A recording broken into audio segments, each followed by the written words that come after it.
No TV today, but there are sheets, and you'll need a Bible as well if you haven't grabbed one yet.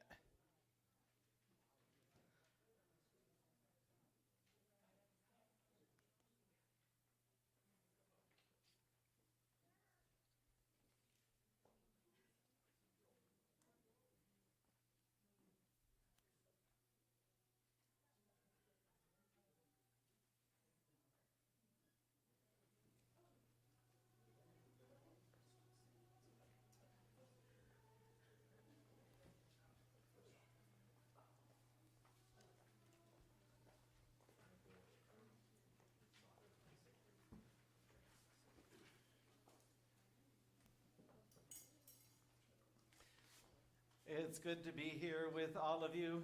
I feel a little bit awkward since I think I've only been here for one, maybe two of these sessions. So forgive me if since I'm jumping in midstream, hopefully I won't be repeating too much of what's already been said. But I'd like to thank Pastor Lindemann for giving me what I think is one of the best lessons on Martin Luther's treatise on the freedom of a Christian. So this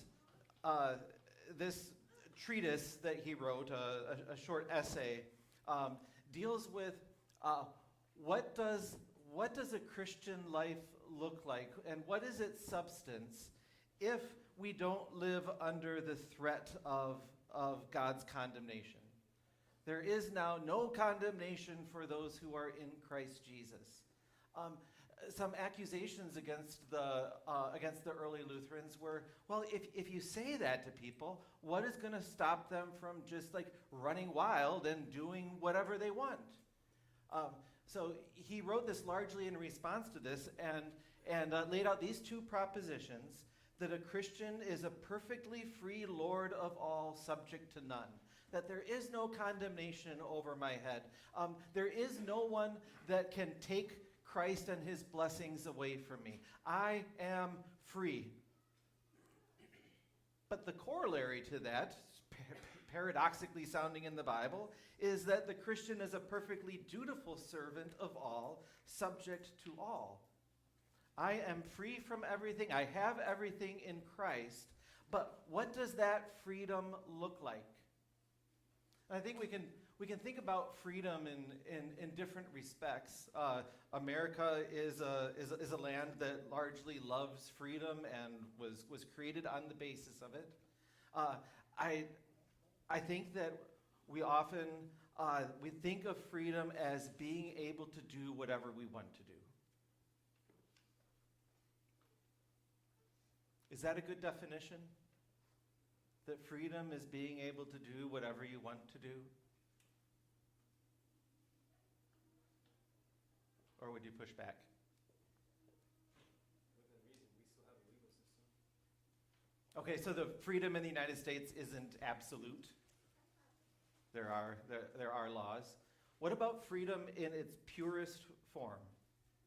Does freedom mean the ability to do whatever you want to do?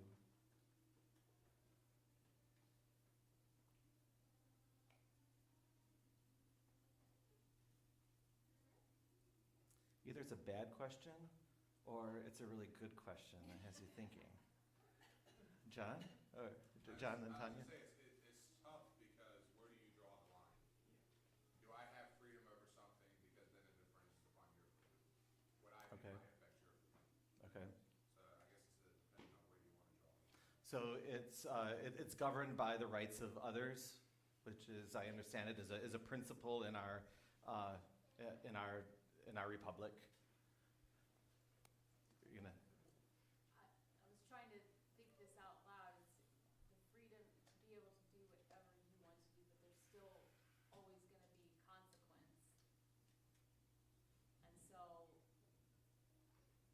I guess, no, it's not exactly, or yes, but there's still going to be consequence. Okay.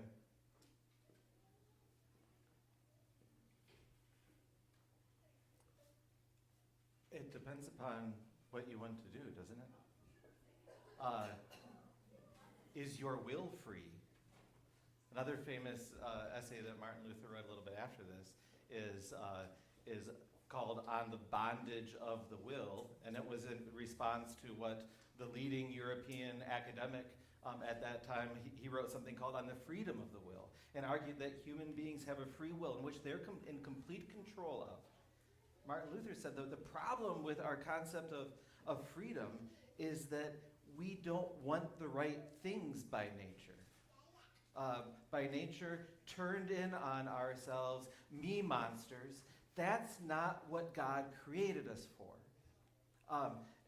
According to the Bible's definition, sin isn't freedom, sin is slavery. So to be truly free is doing what you want to do, but what you want to do is the right thing. Adam and Eve in the Garden of Eden, before the fall into sin, they were free, but their will was in perfect sync with God's will, so what they always wanted was what was right. That's freedom.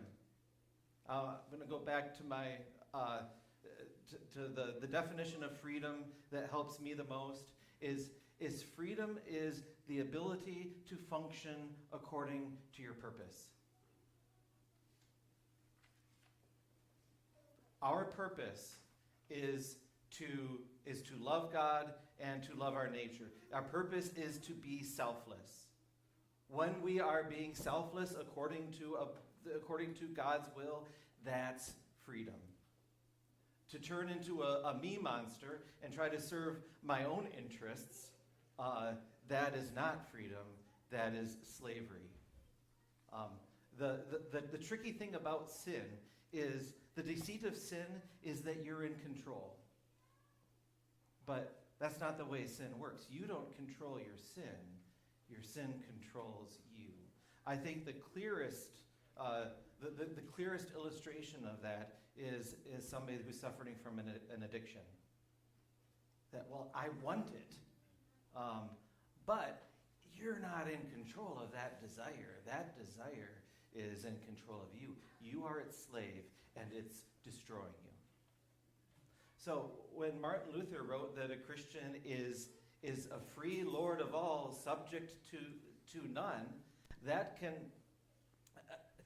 is the state that we are in, but God has put us in that state with a heart that is concerned for our neighbor, free to sacrifice myself, to pour out my life for God by pouring out my life for others. There's so much, I feel like this is just a continuation of the sermon today. In view of God's mercy, offer your whole selves as living sacrifices. That is not the pattern of the world. Instead of being molded in the pattern of the world, be transformed by the renewing of your minds. That's God's will. So I used, I don't like using color toner because it's so expensive, but I couldn't resist. I had to get red, white, and blue in there, and I tried to use a script that's similar to the preamble of the competition, the preamble of the Constitution. Preamble of the Constitution, we the people. A very intentional first few words. It's laying out the principles that are going to govern this republic, that it is a rule by the people, for the people, of the people. The principle of God, the kingdom of God in which we function is not, it's not so much about us as it is about God. The organizing principle in this kingdom is on the basis of the mercies of God. That's where we start with the life of the Christian. We do not start with self-improvement or making up for our wrongs. We start with what God has done to restore us to himself fully and freely. And from that restoration, on the basis of those mercies, a whole new life comes out. And it's a life that is truly free. What we want to do is pour ourselves out for God by pouring ourselves out for others. But if we do that, if we spend our lives pouring ourselves out for others,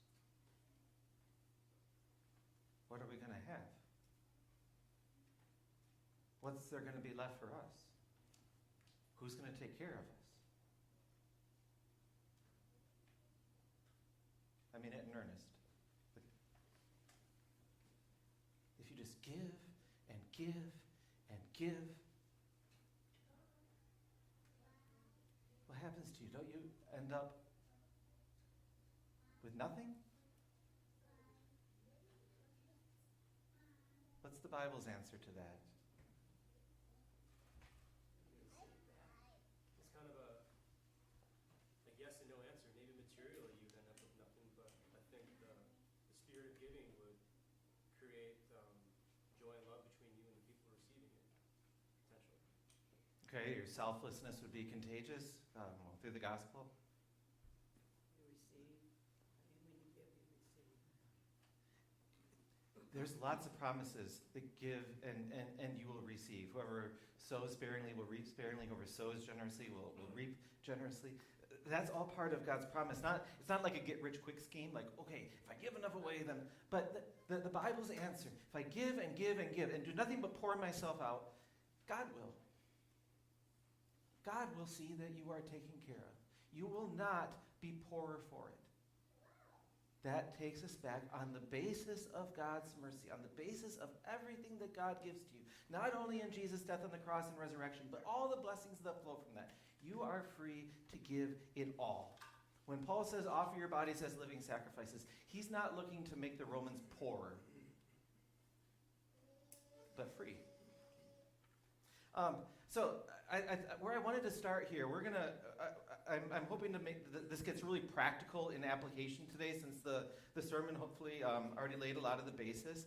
But I would like to talk more about the pattern of this world that he says don't conform to, and then God's good, pleasing, and perfect will, which he says be transformed into that. Can we just come up with some examples of the pattern of this world versus the good, pleasing, and perfect will of God? The opposite of selflessness, instant gratification. Okay, the pattern of this world, instant gratification. Good, you got us off to a good start. And what would the counterpart to that be? Selflessness, others before yourself. Okay. That you're not the only person living in a town. Let's take it down to like just the being civic. You're not the only person living on your street. You're not the only person in your town. Your actions, your choices will reflect on other people. Good. And patience. Patience. One way the Bible expresses patience is bearing with each other and forgiving whatever grievances you may have against another. So if we were to say, like, the pattern of this world, it's kind of tit for tat, payback. And if you think that's not the way the world operates, just look at any marriage. But the opposite of that is forgiveness. Jesus expresses it turning the other cheek, bearing with each other. I didn't mean to denigrate marriage at all. I thought I'd get some more laughs out of that than I got. But it's true that in marriage that toxicity can build and build and build when there isn't forgiveness. The key to a good marriage isn't communication, it's forgiveness. Anything else for pattern of this world versus God's good, pleasing, and perfect will, Tanya? Glorifying yourself. A very me-centric pattern of the world. So the opposite would be glorifying God. Glorifying yourself versus glorifying God. Very, very good. And the glorification of the individual, I feel, is just getting more and more pronounced. To the point that it seems probably ludicrous to most of us of what people supposedly have the right to say about themselves, and everybody else needs to honor it because I'm the king of this castle. Well, I think it even bleeds into the first commandment a little bit. I heard once in a sermon a long time ago, if you place more of your emphasis and your effort and your time on something other than God, you kind of start to worship that, whether that's sports, money, philosophy, anything other than God. Yeah. There was a young author in the late 90s, early 2000s David Foster Wallace, Daniel Foster Wallace. He was not. I think that maybe he became a Christian somewhere along the way, but certainly wasn't a dogmatic person. But he said everybody's got a God. It's just his analysis of the way the world works. Everybody's got a God. Everybody worships something. And the thing that whatever you worship, if it's not like a real God, it'll destroy you. If you worship beauty, then you will forever you'll feel ugly to yourself. You'll die 1,000 deaths. If you worship money, you'll never have enough. It's going to control you. Anyway, that's a bit of a digression. Sarah? I was just thinking, goes kind of along with what Tanya said earlier in Luke, but power, the pattern of this world, power, control, fame, and the opposite is, and I guess being served by others, and the opposite would be being a servant, and being nothing, and being humble. Yeah. That the goal of my life in relation to my neighbor isn't to be up here. The goal of my life in relation to my neighbor is to be here. That's glory. Even Jesus, above all things, what does he use his power to do? To serve. Not only on the cross, but also at the right hand of God. So we'll move on to some case studies that will help, I think, help put some flesh on this. Before we do that, there's something in the sermon passage today that I wanted to make sure that we understood. So I want to return to it. He says, "Then you will be able to attest and approve what God's will is, his good, pleasing, and perfect will." Is he saying that when we offer our bodies as living sacrifices to God, well, that will tap into some kind of knowledge of God that we didn't have before. And my eyes will be opened and I'll understand what I should do in this situation. Whether I should, sell my house or take that job or not. Is that the kind of thing you think he's talking about when he says, then you'll be able to know and approve what God's will is, that will kind of all of our decisions will be made for us? Or when he talks about God's will, is it something more general than that?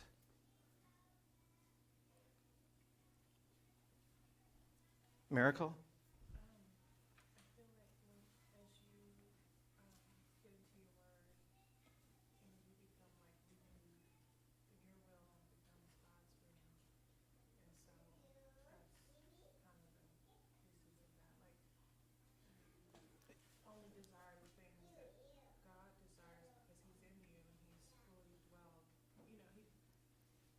Yeah.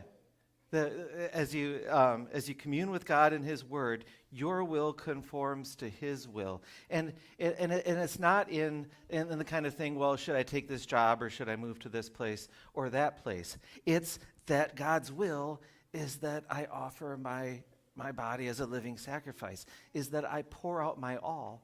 And how I pour out my all, how I serve my neighbor in very specific terms, that's left to me. Those are judgment calls, areas of discernment that God leaves to us under his general will, that my purpose in life is not to be this, it's to be this. And to help clarify that, I'd like to do some case studies. Some of these, we're going to start with case studies from the Bible, and then hopefully have some time to do some case studies just among ourselves. So in this situation, how can I best pour myself out for my neighbor? This is where our Bibles will come in. There's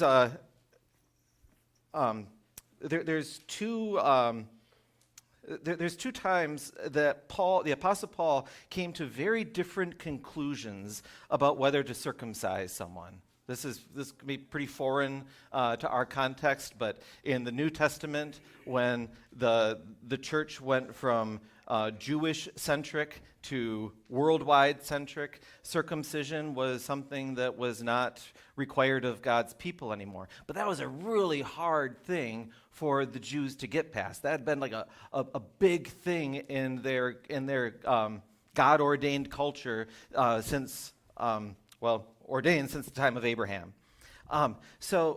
Let's just turn to Acts chapter 16, and I'll let Luke, the author of Acts, introduce it. So Acts chapter 16,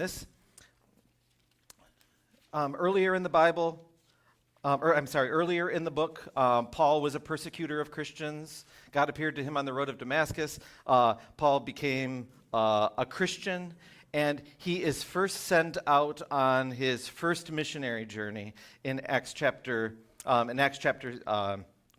13. And then he's on his second missionary journey in chapter 16. So he's making his way through modern-day Turkey. Could I have a volunteer to read Acts 16, verses 1 through 3? Sure. Luke? I thought you were asking me to do it before anyways. Paul came to Derbe Oh. and to Lystra, where a disciple named Timothy lived, whose mother was Jewish and a believer, but whose father was Greek. Believers at Lystra and Iconium spoke well of him. Paul wanted to take him along on the journey, so he circumcised him because of the Jews who lived in that area, where they all knew that his father was a Greek. Okay. Paul was under no compulsion from the law to circumcise Timothy, whose mother was a Jewish and his father was a Greek. And Timothy was under no compulsion to be circumcised. But as Paul takes him along on his missionary journeys, he circumcises him. And I assume that Timothy did so willingly. Why would he do that? This is might be testing your limits of Jew-Gentile culture in the first century. But can you imagine why why Timothy would subject himself and Paul would ask him to go through this very painful procedure because of the Jews that lived in that area? I hear it hurts more when you're older. Because they hadn't been converted yet?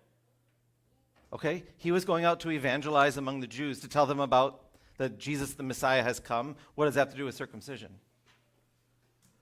They might not have wanted to talk to him unless he'd been brought into their faith a little bit, perhaps.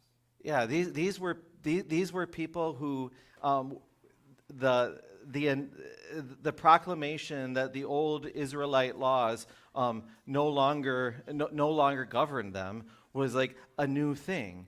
Paul wanted to be patient with the Jews and serve them better by not putting an obstacle in their way the first time he meets them. So lest he give them any impression that he was against the Old Testament, instead of saying that the Old Testament had been fulfilled, he's like, Timothy, let's do this. It will be a way to serve the Jews that we're going to come across. There was no command from God in heaven that people be circumcised. That had just been fulfilled and thrown out the window. But he says, we're going to do this. In freedom, he made himself a servant of all. Now let's turn to Galatians, which tells us about the same area geographically, but under very different conditions. In Galatians chapter 2, verses 1 through 5.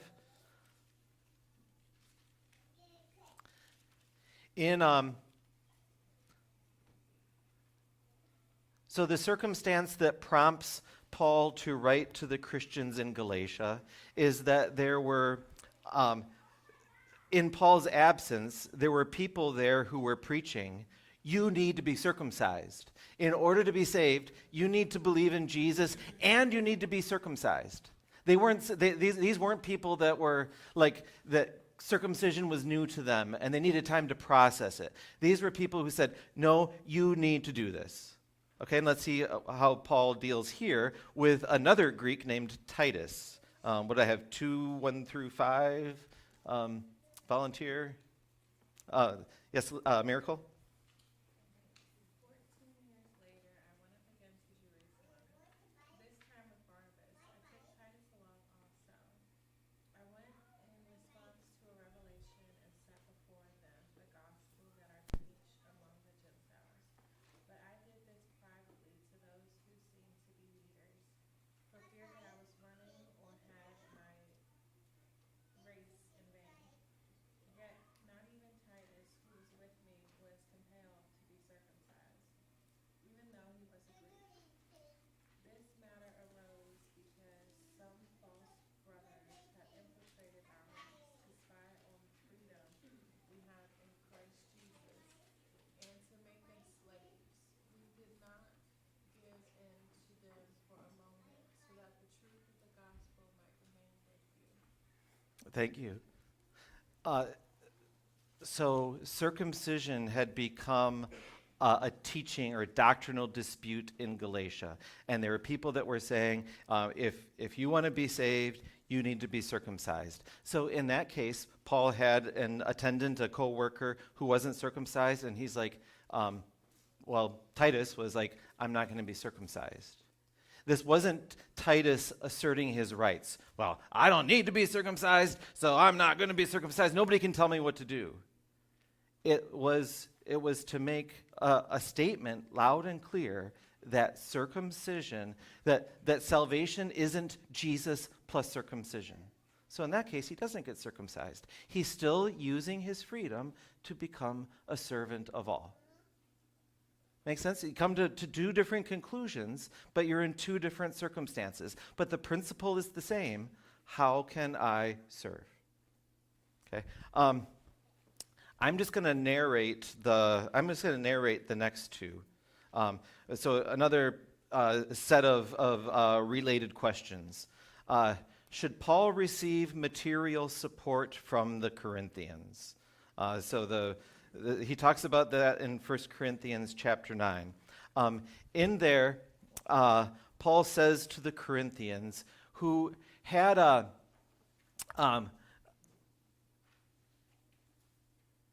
who didn't think all too much of Paul, because Paul didn't make all that much of himself. There's a bit of tension between Paul and the Corinthians in this letter. And he says to them, when I was with you, I didn't let you pay me. I did it for free. And the reason that I did that for free is so that no one could make the accusation that I am peddling the gospel for profit. So I could have made use of that right. In fact, he quotes Jesus, who sent out the 12 and said, a worker is worthy of his wages. He said, I could do this, but I am going to forego it, lest anybody be able to say that I am preaching for any other reason than that I love you. Okay? And so in that case, he didn't receive payment from them. Philippians chapter 4, should Paul receive material support from the Philippians? This was in an entirely different circumstance. Paul is in prison in Rome, and the Philippians sent him a care package while he was in prison. And Paul says, this was right of you to do. And by sending this to me, you are expressing the partnership that we have in the gospel. And I thank God for it. I could have gotten by without it, but thank you. I thank God for this because it demonstrates our partnership in the gospel. The concern is always for what will best serve my neighbor. Okay, I have one. I have one more, just a hypothetical one, but I think one that probably comes up more than a little.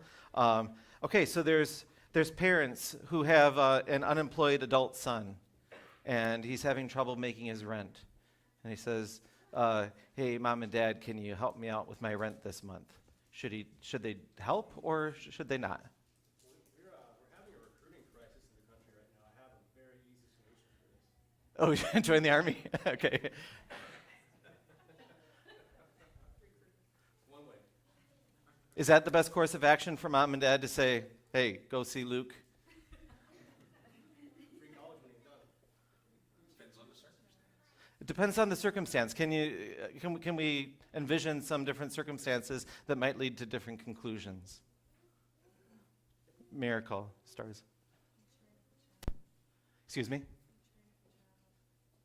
Train up the child in the way he should go, so However you're going to do the child is going to follow that example. That's the person that grow, unless there are stipulations, if they're not doing nothing for themselves.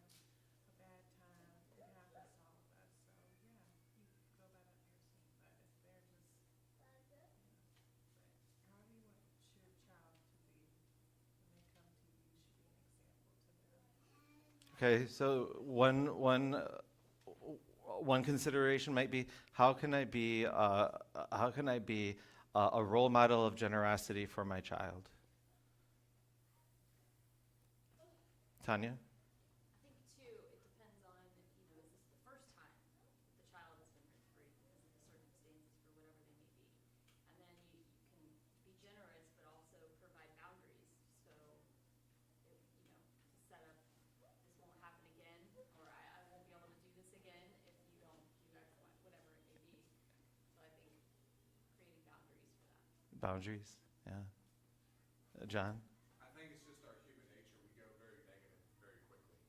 You know, we look at what did they do wrong? Why are they in this situation? Why do I have to help them? But it could be something that's happened to them in their life.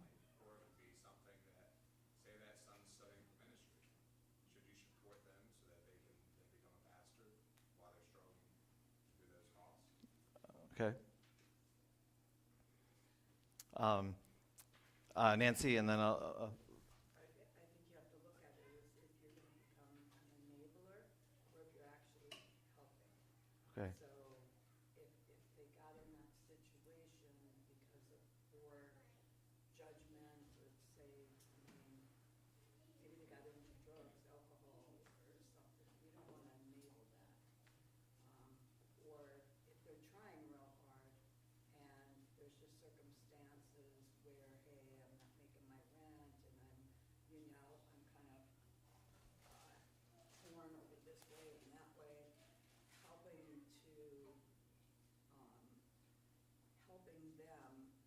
to help themselves. I don't know how to put that. You don't want to Good. be an enabler, but Yeah. You don't want to be an enabler, but you want to help.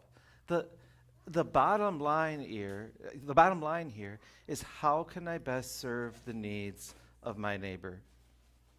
Maybe to paint some scenarios where it would be maybe a kind of a no-brainer that my adult son's wife just left him and took all of the money and he's out on the street, and he needs help. That probably wouldn't be maybe too much of a question, unless maybe you were racked with bills caring for your spouse who was sick, and if you were to do that, you wouldn't be able to help your spouse. And then there's two needs, and you don't have enough money to meet both of them. Maybe you use your money to help your spouse, and you help them find arrangements for rent or something like that. But how can I best serve the needs of this person and the other responsibilities that God's given me? If he's strung out on drugs and the last time that you gave him rent, like the last 5 times, he stayed out on the street and just bought heroin, then it's probably not going to be the best thing for him to give him money. But there can be all kinds of situations in between those things where God gives us this principle of serving and then lets us be grown-ups. And the decision that if Luke is in that situation and Ian is in that situation, they're probably not identical situations, but they might come to different conclusions on how best to serve the needs of the neighbor, but God lets us be grown-ups there. And he doesn't call on us to crawl up into heaven and find out which one of those he really wants us to do. He gives us these principles for us to wrestle with. There's a kind of a pitfall that plays in with this too. That when we're in these gray areas of of concrete steps forward, it can be really easy for us to convince ourselves that we're serving the interests of our neighbor when we're really just serving our own interests. And really the only person that can see, to make that determination in our hearts is ourselves. Like my son, he's just gonna put that money to no use and he's gonna stay on the streets. But maybe the real factor in the back of my head is, well, I really am saving up for this vacation. And I can make myself look good by saying I'm looking out for his interests when I'm really looking out for my own. God leaves us to be adults here in freedom, to make these decisions based on the principles, to function in accordance with his design for us, which is to pour ourselves out. I think that we have like 2 minutes. Can we close with 2 Corinthians chapter 9, which hopefully will reinforce what we've already spoken about briefly, and that is, if I'm always pouring myself out, who's going to take care of me? I selected 3 passages to read in regard to that. We'll just take time for one of them. I think we'll be at 10:20. So 2 Corinthians 9, verses 8 through 11. This is about money. 2 Corinthians 8 and 9 is Paul writing to the Corinthians to encourage them to complete an offering that they had gathered to help poor and oppressed Jews in Israel. So it was like the people in the mission congregations were gathering money to help people in Wisconsin. And the Corinthians had stumbled in this effort. And reading between Paul's lines, some of their thinking was, we just don't have enough to give.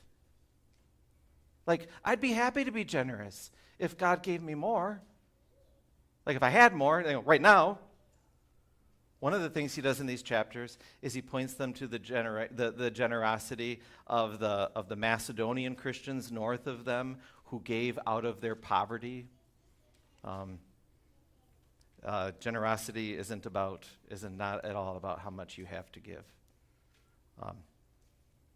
Okay, 8 through 11. We're kind of jumping into the middle. Volunteer to read 2 Corinthians 9, 8 through 11. Sarah? And God is able to bless you abundantly, so that in all things at all times, having all that you need, you will abound in every good work. As it is written, they have freely scattered their gifts to the poor, their righteousness endures forever.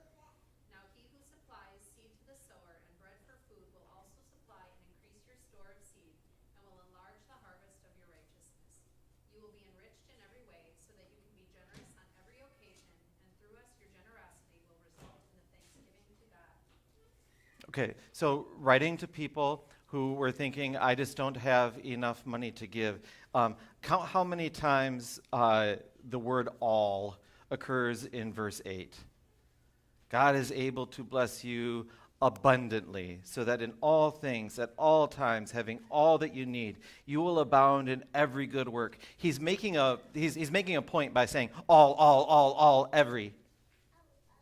That God will give you enough to give. Okay? And the one who supplies seed for the sower and bread for food, he will give you enough. So that having all that you need, you will abound in every good work. All that you need. You give it all away. You will have all that you need. It's interesting to consider the mindset from which he writes this. It seems like he's writing to Christians, well, like at least he's trying to foster a attitude among the Christians. When I look at what I have, is my concern that I'm not going to have enough for myself, or that I'm not going to have enough to fill the needs of my neighbor? Either way, God will give you all that you need for every good work. My favorite part of this is, as it is written, he has scattered abroad They have freely scattered their gifts to the poor. Their righteousness endures forever. The new NIV translation, I guess, makes this a little bit clearer. In a lot of translations, it quotes it in the singular, which it is singular. He has scattered his gifts to the poor. His righteousness endures forever. Usually when that phrase, his righteousness endures forever, usually in the Bible, it's referring to God. God's righteousness endures forever.